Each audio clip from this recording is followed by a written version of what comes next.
अनंत सिंह राजनीति के इतने माहिर खिलाड़ी हैं कि उनको पता है क्या बोलना है और क्या नहीं बोलना है। जेडीयू के विधायक कह रहे हैं कि बीजेपी को घमंड हो गया था, हम पश्चिम बंगाल जीत गए। बीजेपी भारतीय जनता पार्टी अपना गढ़ हारी है।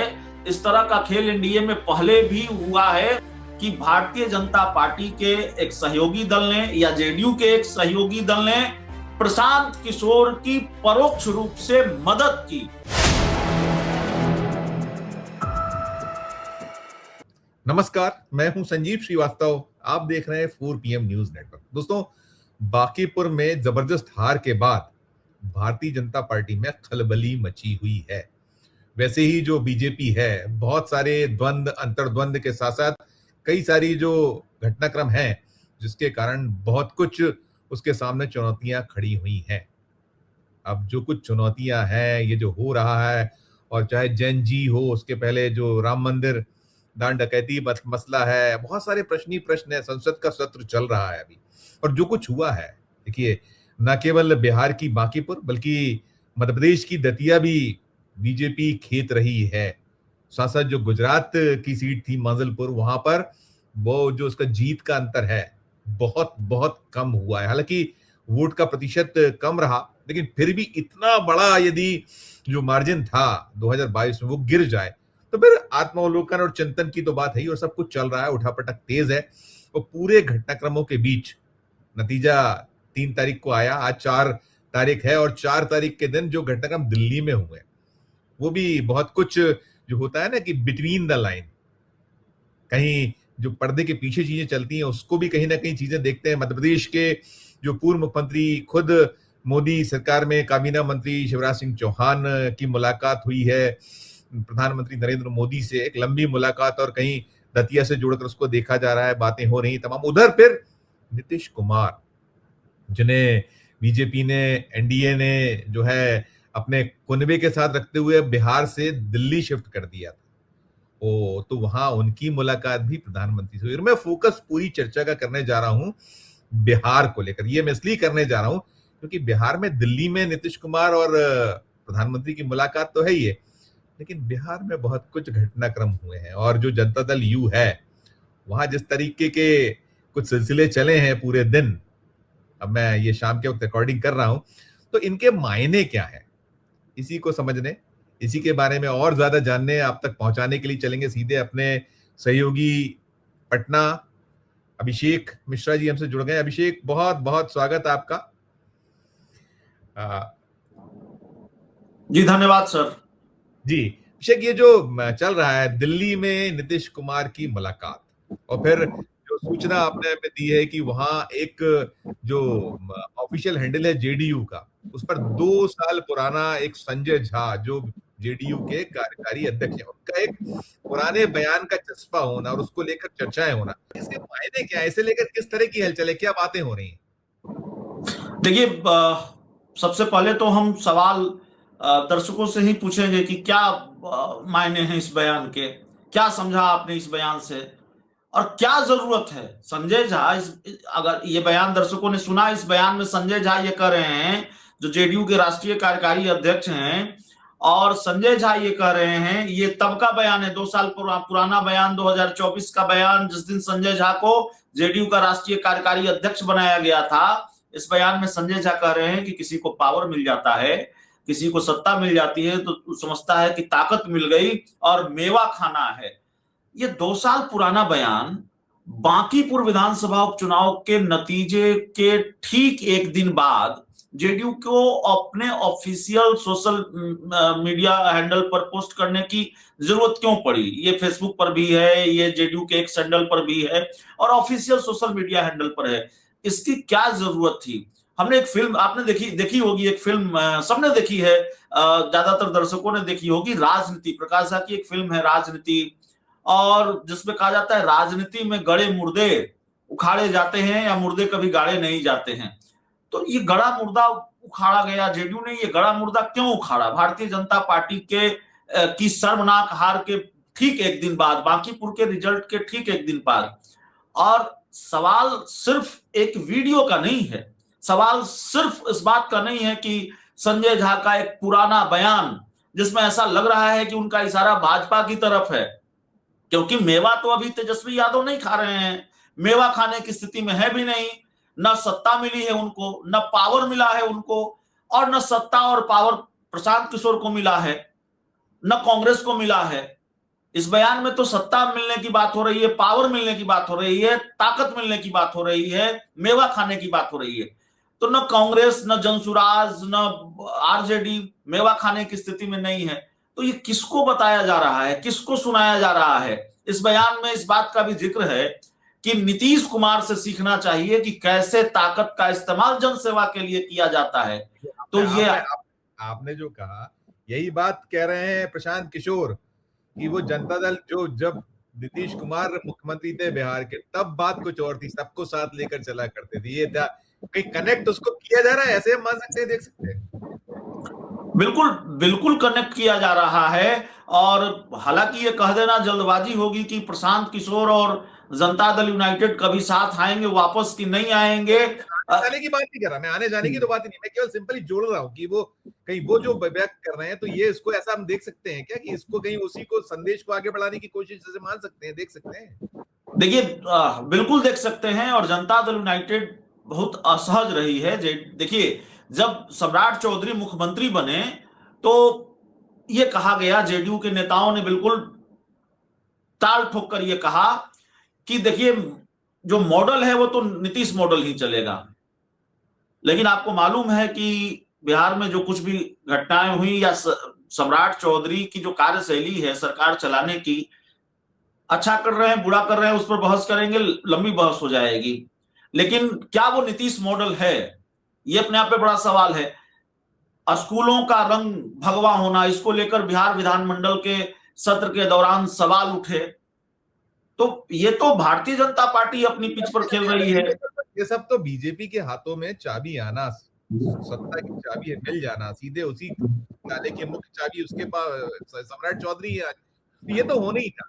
लेकिन जो ये भी तो कहा गया था कि नीतीश कुमार ही नहीं तो प्रपोज किया था कि मेरी उत्तरदायी यही होंगे, ये भी तो एक चीज थी। ये तो खैर अब इसमें बहुत चर्चा करने की भी जरूरत नहीं। मैं दूसरी एक बात करूंगा, देखिए मध्य प्रदेश में तो यहाँ जब दतिया हार हुई, दतिया में केवल यहाँ 6,500 से आ रहे हैं, और अभी इस समय जो है सूचना आ गई कि भारतीय जनता पार्टी ने सारे घर के बदल दिए, पूरा जो जिला है ब्लॉक सब लेवल पर सारी इकाइयां भंग कर दी गई और नए सिरे से गठन हो रहा है। ये सब चीजें देखिए, भीतरघात, ये वो फलाना डिमका चूक, खुद की अपनी जो कहीं अति आत्मविश्वास रहा सब कुछ।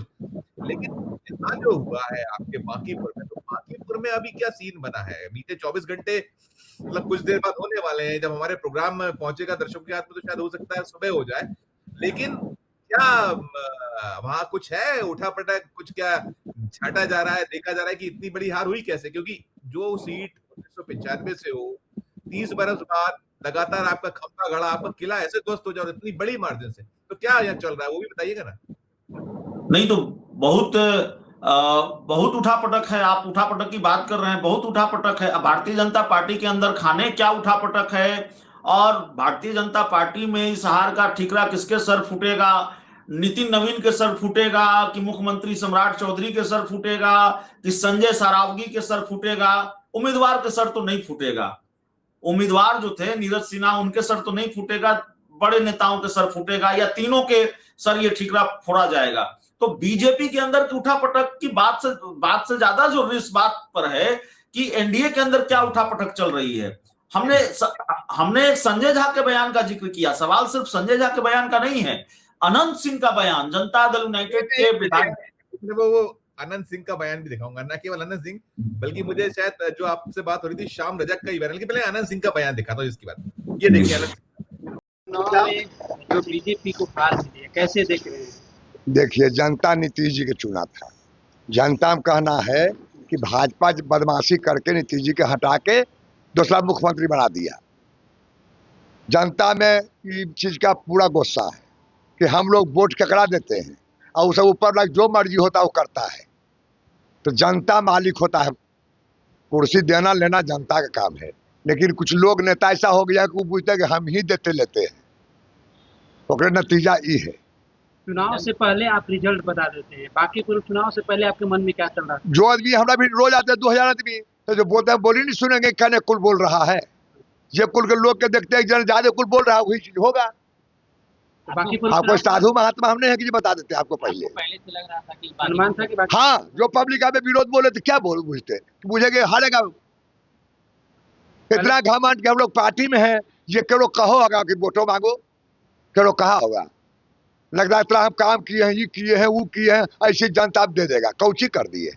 आनंद सिंह जी को भी चुनाव प्रचार में जाना चाहिए था, एनडीए को बुलाना चाहिए।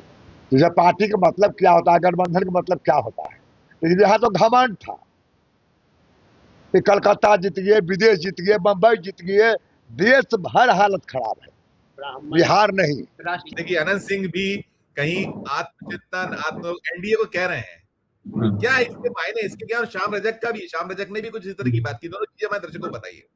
अनंत सिंह के बारे में हम आपको बता दें, अनंत सिंह से कई बार पूछा जाता है सवाल कि आप मंत्री बनना चाहते हैं, कहते हैं नहीं, हम पढ़े लिखे नहीं हैं, हमको मंत्री नहीं बनना है। लेकिन अनंत सिंह को अनपढ़ मत समझिए। अनंत सिंह बाहुबली विधायक हैं और जेल आते जाते रहते हैं, लेकिन अनंत सिंह राजनीति के इतने माहिर खिलाड़ी हैं कि उनको पता है क्या बोलना है और क्या नहीं बोलना है। अनंत सिंह बड़े सधे अंदाज में क्या क्या कह गए इस वीडियो में, दर्शकों ने देखा। मैं एक और चीज पूछूंगा। देखिए दाहिने और बाहिने हाथ माने जाते हैं नीतीश कुमार के संजय झा और लल्लन सिंह, और ये जो अनंत सिंह है, ये लल्लन सिंह के बगैर इनकी भी जो चाबी लल्लन सिंह के ही पास है। जो हम लोग को सूचना है, आप उसको और करेक्ट करिएगा, समझ रहे हैं आप, उतनी ही चलते हैं। तो ये अगर ये अनंत सिंह बोल रहे हैं, लल्लन सिंह बोल रहे हैं, ऐसा भी मान सकते हैं? बिल्कुल, ना तो पार्टी की मर्जी के खिलाफ और न ही ललन सिंह की मर्जी के खिलाफ अनंत सिंह कोई बयान देंगे। बिहार की राजनीति की सामान्य समझ रखने वाला व्यक्ति भी ये जानता है अनंत सिंह क्या कर रहे हैं। जनता दल यूनाइटेड के विधायक क्या कर रहे हैं, जेडीयू के विधायक कह रहे हैं कि बीजेपी को घमंड हो गया था, हम पश्चिम बंगाल जीत गए। जेडीयू के विधायक कह रहे हैं कि देश भर में, बिहार की बात वो नहीं करें, देश भर में बीजेपी की हालत खराब है।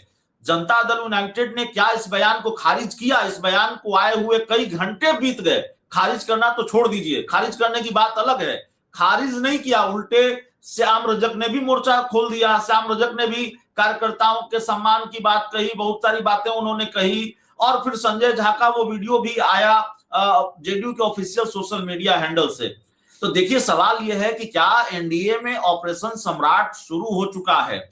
नीतीश कुमार की पार्टी जनता दल यूनाइटेड को क्या वापस मुख्यमंत्री की कुर्सी चाहिए, और जेडीयू क्या इस बात को लेकर बीजेपी पर दबाव बनाने लगी है?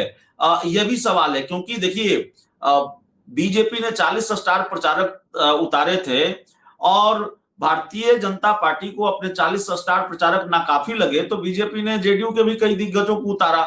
लेकिन जेडीयू के बारे में जो मेरे पास जानकारी है, तन कहीं और था, मन कहीं और था।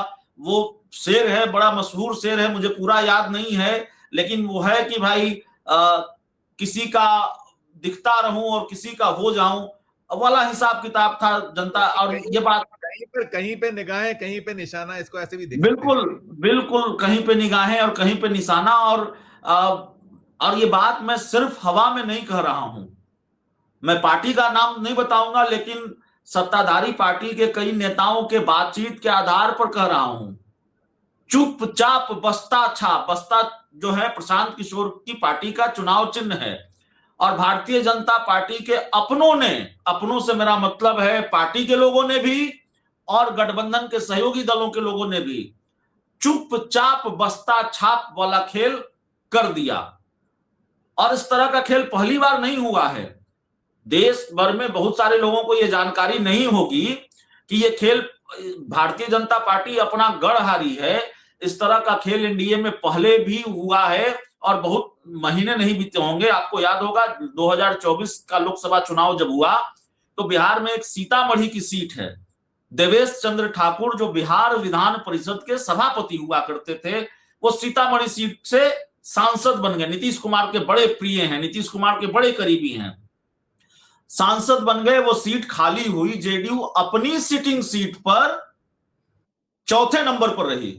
जो सीट जेडीयू के कब्जे में थी उस सिटिंग सीट पर जेडीयू चौथे नंबर पर रही और निर्दलीय बंशीधर ब्रजवासी उस सीट पर जीत गए। तिरहुत स्नातक क्षेत्र का वो विधान परिषद का उपचुनाव था, जिसमें जेडीयू जो जिसके खाते में सीट थी वो चौथे नंबर पर रही। और ये ऐसा इसलिए हुआ, मैं फिर बड़ी जिम्मेवारी के साथ कह रहा हूं, क्योंकि मुझे मालूम है और मुझे ये पक्की जानकारी है कि ऐसा इसलिए हुआ कि भारतीय जनता पार्टी के एक सहयोगी दल ने या जेडीयू के एक सहयोगी दल ने प्रशांत किशोर की परोक्ष रूप से मदद की। बिल्कुल अघोषित गठबंधन प्रशांत किशोर के साथ, हालांकि प्रशांत किशोर की पार्टी भी नहीं जीत पाई, लेकिन ये जो गठजोड़ हुआ अप्रत्यक्ष रूप से, उसका नुकसान जेडीयू को इतना बड़ा उठाना पड़ा कि जेडीयू चौथे नंबर पर चली गई। इमामगंज का विधानसभा चुनाव आपको याद होगा, जब जीतन राम मांझी केंद्रीय मंत्री हैं, बिहार के मुख्यमंत्री रहे हैं। उसको उतना बैक में मत जाइए, मुझे तो अभी ये बात ताजी बात है। आप है पूरी इतिहास भूगोल तो हमारे यहाँ लोग जानते हैं। मैं इसके जो रेपरकेशंस हैं, देखिए ये तो एक हुआ कि जेडीयू में से आवाज उठी। आप कह रहे हैं कि कहीं पे निगाहें कहीं पे निशाना, और जैसे हमारे यहाँ दतिया में ये कहा जा रहा है कि भले ही कांग्रेस जीत गई लेकिन बीजेपी में बहुत सारे लोग खुश हैं। तो यहाँ जो है, ठीक है, जेडीयू तो अपना प्ले अप शुरू कर दिया, जो भी निकल रही चीजें उसको कैसे भी माने। और मैं ये भी करता कि यदि लल्लन सिंह बोल रहे हैं, आनंद सिंह बोल रहे हैं, लल्लन सिंह बोल रहे हैं, ऐसा हम मान सकते हैं। तो वहां बीजेपी में भीतरी किस तरह की एक वो है कि इतनी बड़ी हार हो जाना। और ये भी तो कई लोगों को नहीं पता था कि नितिन नवीन राष्ट्रीय अध्यक्ष तो सीनियर होंगे, उनके समकालीन होंगे, बहुत सारी चीज। तो अभी बीजेपी में किस तरह की हलचल है। और दूसरी चीज 202 सीटें हैं एनडीए के पास, वो जो 202 का नंबर है, और जो सम्राट चौधरी की कुर्सी को लेकर जो कई बातें हो रही हैं, किशोर ने तो सीधे कह दिया है कि प्रधानमंत्री हटाए कोई पढ़ा लिखा अच्छा मुख्यमंत्री ने।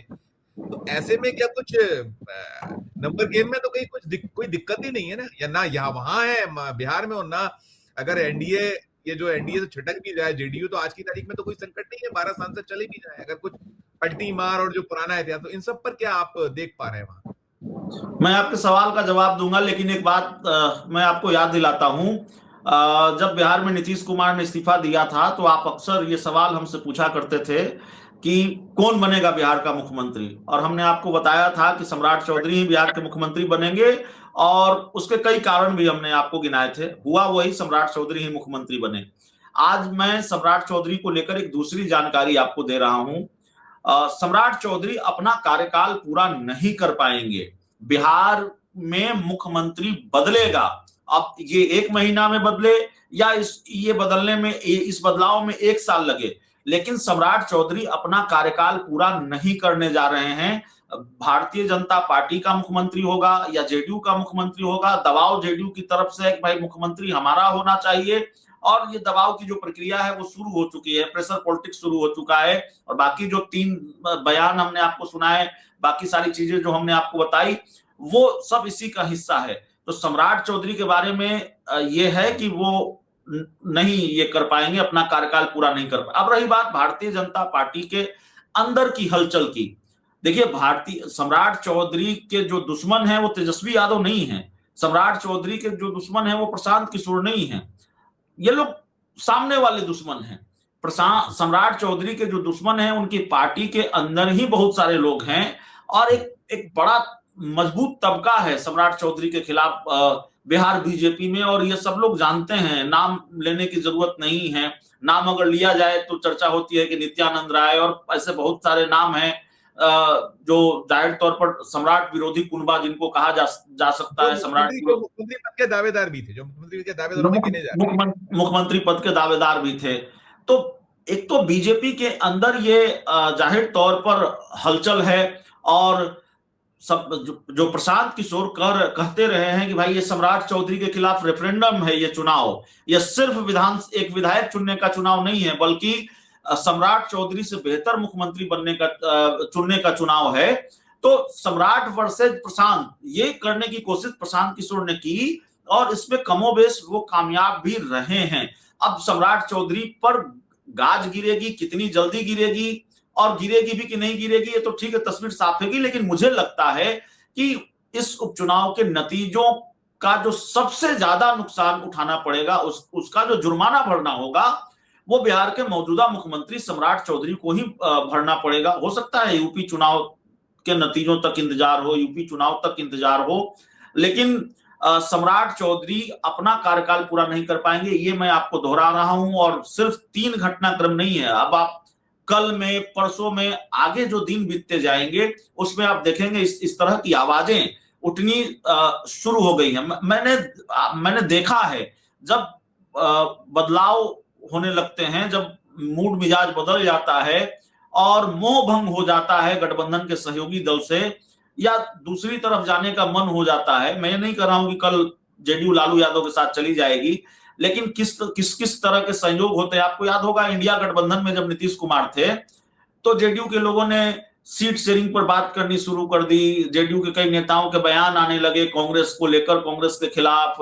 नीतीश कुमार, मुझे याद है इंडिया गठबंधन की एक बैठक थी और कोऑर्डिनेटर बनाने की बात हुई नीतीश कुमार को, और नीतीश कुमार नाराज हुए, उन्होंने तंज कस दिया कि लालू जी को बना दीजिए। और मैंने उसी दिन, ये मुझे पता चल गया, बहुत सारे लोगों को पता चल गया होगा कि नीतीश कुमार इंडिया गठबंधन में नहीं रहने वाले।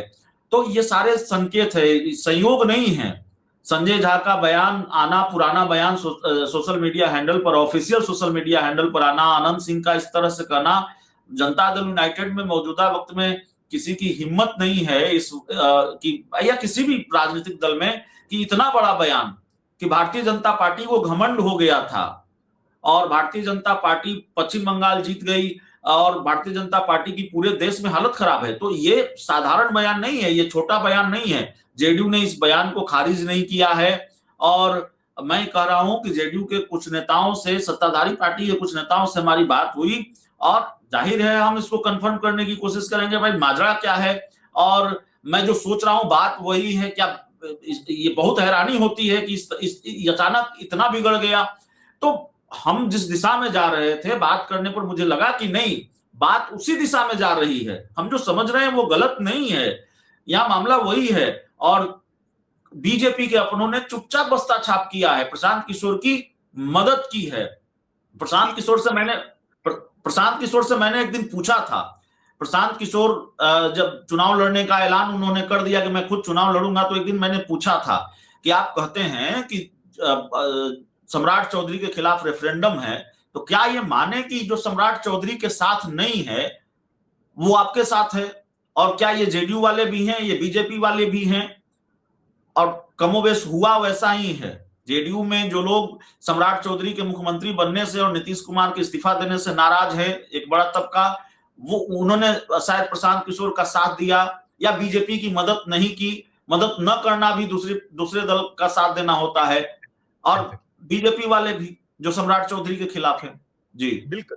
मैं आखिरी एक लाइन में बताइएगा कि ये कोई क्या बीजेपी की ओर से डैमेज कंट्रोल की कोशिश हो रही है? जो सब कुछ मुख्यमंत्री के खिलाफ जिस तरह का प्रशांत किशोर ने मोर्चा खोला और अब ये जेडीयू की तरफ से कुछ और उसको आगे बढ़ता हुआ दिख रहा है, तो कुछ उन्होंने खोला, क्योंकि इन्होंने तो नहीं किया। आपने कहा जेडीयू ने तो अब तक कोई उनकी ऑफिशियल हैंडल पे लगा, उनका कोई वक्तव्य नहीं, कुछ बीजेपी की तरफ से कोई है ऑफिशियल कुछ सूचना या कुछ बातचीत हो पाई? अंतिम 1-2 लाइन में, 2 लाइन।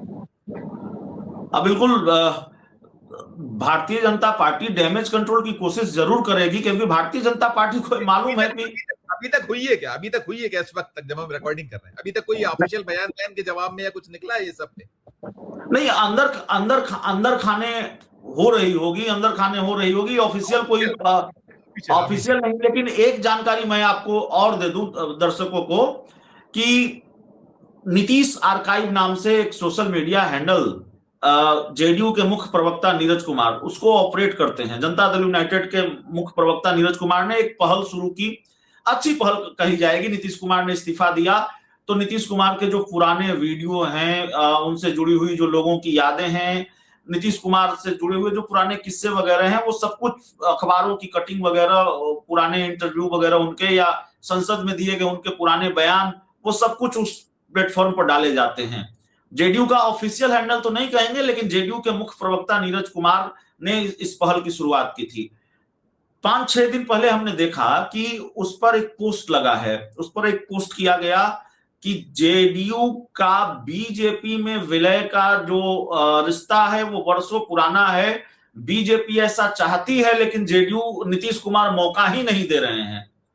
तो आप समझ सकते हैं कि कितने संयोग हो रहे हैं। राजनीति में क्या इतने संयोग होते हैं? ये संयोग है कि प्रयोग है? यस यस, ये बहुत कुछ है। जैसे दिल्ली में उनकी मुलाकात और फिर इस तरफ यहाँ सब कुछ होना, ये सूचना होगी। बिना सूचना के कहते हैं ना कि आग वही होती है जहाँ धुआं निकलता है, धुआं यूं ही नहीं निकलता, कुछ ना कुछ तो है। और आपने जितनी चीजें कही और मुझे पूरी उम्मीद है कि खबरों के मामले में बिहार एक बार फिर धनी होगा। बांकीपुर का उपचुनाव संपन्न हुआ है। बिहार की राजनीति में खेल कभी खत्म नहीं होते, तो कई सारी ब्रेकिंग न्यूज और कई सारी बड़ी खबरें हमें अपने दर्शकों को देने का मौका मिलेगा। यह भी वादा हम अपने दर्शकों से करते हैं। बिल्कुल, बहुत बहुत शुक्रिया। निगाह नजर बनाए रखी है आपने, जो इतना सब कुछ हमारे दर्शकों के लिए, और नेशनल हमारा जो प्लेटफॉर्म है उसको, बिहार तो हम देखते ही देखते हैं। बहुत शुक्रिया, बहुत आप धन्यवाद।